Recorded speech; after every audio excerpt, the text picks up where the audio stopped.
ఇక హైదరాబాద్ విషయానికి వద్దాం. మియాపూర్లో పరిస్థితి అదుపులోకి వచ్చింది. అక్కడ ప్రభుత్వ భూమిలో పాగా వేసిన వారిని పంపించేశారు పోలీసులు. ఆ ప్రాంతంలో ప్రస్తుతం 144 సెక్షన్ అమలునైతే కొనసాగిస్తున్నారు. 500 ఎకరాల స్థలం వద్ద పహారా కాస్తున్నారు పోలీసులు. ఇదే అంశంపై అప్డేట్స్ మా కరెస్పాండెంట్ కిరణ్ భూపతి అందిస్తారు.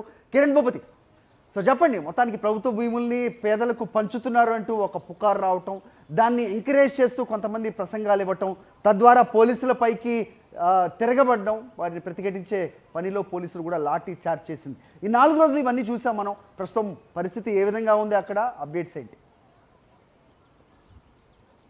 హరి, మియాపూర్లో ఇప్పటికే 144 సెక్షన్ అంతా కూడా అమలవుతుంది. పోలీసులు కూడా క్యాంపులు ఏర్పాటు చేసుకొని, పికెట్లు కూడా ఏర్పాటు చేసుకొని ఇక్కడే పహారా కాస్తున్నటువంటి పరిస్థితి అయితే మనం చూసుకోవచ్చు. ప్రధానంగా 415 ఎకరాలుగా ఉన్నటువంటి ఈ ల్యాండ్ ఏదైతే ఉందో, కొంతమంది కబ్జాదారులు చాలా మంది కూడా కొంతమంది సామాన్యులను రెచ్చగొట్టి ఇక్కడ ఉన్నటువంటి ల్యాండ్ను కబ్జా చేసేందుకు కుట్ర కూడా పన్నడంతో చాలా మందిని కూడా ఇప్పటికే దాదాపు 21 మందిని అరెస్ట్ చేశారు. అందులో కొంతమంది 50 మంది ఎవరైతే ఉన్నారో వాళ్ళని కూడా గుర్తించేటువంటి పనిలో పడ్డారు. 21 మంది కూడా ఇప్పటికే అరెస్ట్ అయినటువంటి నేపథ్యంలో వాళ్ళకు కూడా కేసులు కూడా పెట్టడం జరిగింది. ఈ ప్రాపర్టీ అంతా కూడా 415 ఎకరాలు హెచ్ఎండిఏ పరిధిలో ఉన్నటువంటి ల్యాండ్ ఏదైతే ఉందో ఇదంతా కూడా పంచుతున్నారు. ఖచ్చితంగా రాబోయేటువంటి రోజుల్లో వీటిని ల్యాండ్లను మీకు కూడా సెటిల్ చేస్తామని కూడా కొంతమంది సామాన్యులను రెచ్చగొట్టి, ఇందులో పెద్ద ఎత్తున మహిళలు కావచ్చు, పురుషులు కావచ్చు, చాలా మంది కూడా కేవలం 60 గజాల స్థలంలో తాళ్లు కూడా కట్టుకొని ఉన్నటువంటి పరిస్థితి. మొన్న సాయంత్రం కూడా రాళ్లు రువ్వటం, కొంతమంది పోలీసులు కూడా లాఠీ చార్జ్ చేయడంతో వాళ్ళందరూ కూడా ఇక్కడ నుంచి వెళ్లిపోయారు. నిన్న సిపి మహంతి కావచ్చు, అంతేకాకుండా లోకల్ గా ఉన్నటువంటి పోలీసులంతా కూడా ఇక్కడ ఉన్నటువంటి పరిస్థితిని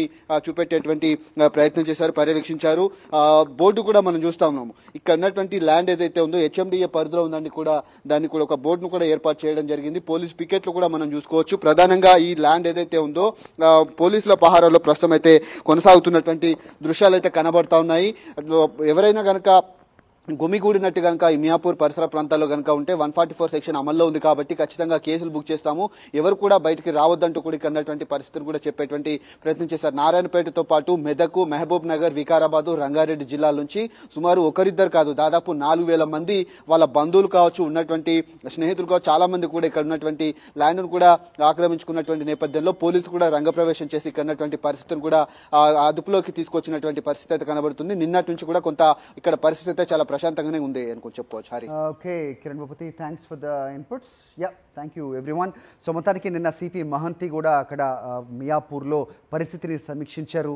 సో 144 సెక్షన్ అమల్లో ఉంటుంది కాబట్టి ఎవరైనా గుమిగూడినట్టయితే కనుక ఖచ్చితంగా కఠిన చర్యలు ఉంటాయి అనేది కూడా ఆయన క్లియర్ చేసిన పరిస్థితి. రైట్ నౌ సిచ్యువేషన్ అయితే కంట్రోల్లో ఉన్నట్టుగా మా కరెస్పాండెంట్ కిరణ్ భూపతి ఇచ్చిన అప్డేట్ ప్రకారం.